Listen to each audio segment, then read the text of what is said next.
My name is Adam, and I'm an alcoholic. Daily Reflections.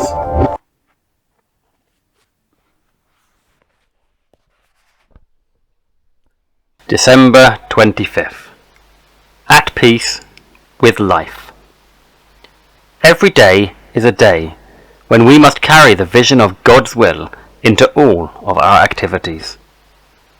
How can I best serve Thee? Thy will, not mine, be done. Alcoholics Anonymous, page 85. I read this passage each morning to start off my day, because it is a continual reminder to practice these principles in all my affairs. When I keep God's will at the forefront of my mind, I am able to do what I should be doing, and that puts me at peace with life, with myself, and with God. My name is Adam, and I am an alcoholic.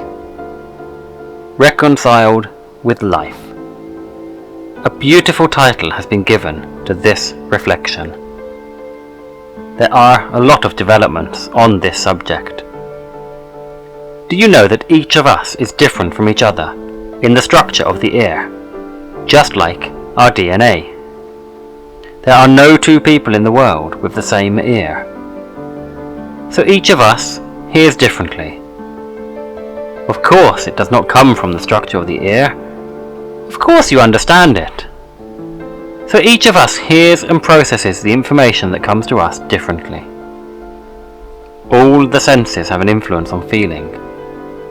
So being in the theatre at the performance is one thing, and watching the broadcast is another. The smell of the viewer next to us influences our perception.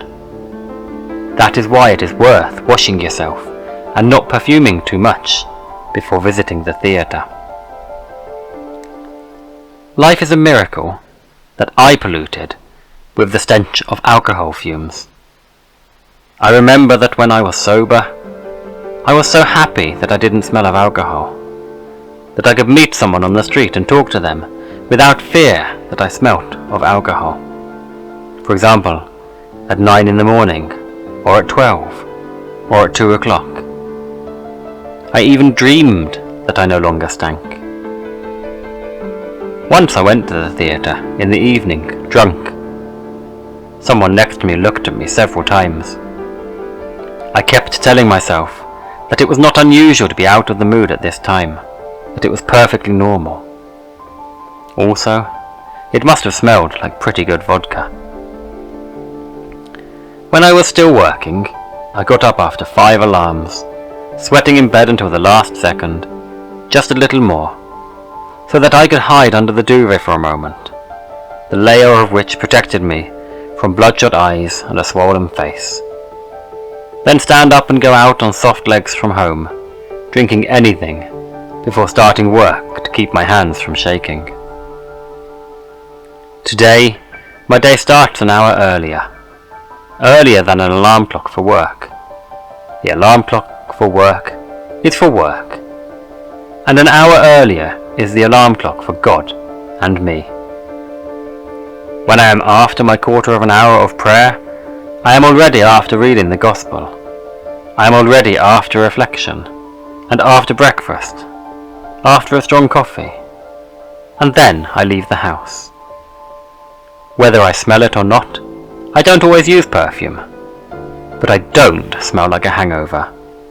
I don't smell like tobacco, or whatever else. This is how I start the day, thanks to the fact that I thank you for my life, that I have come to terms with the life I want to live, to the end with you, God, whose holiday, the feast of Christmas, we are celebrating. I wish you happy holidays. Thank you for today. See you in sobriety.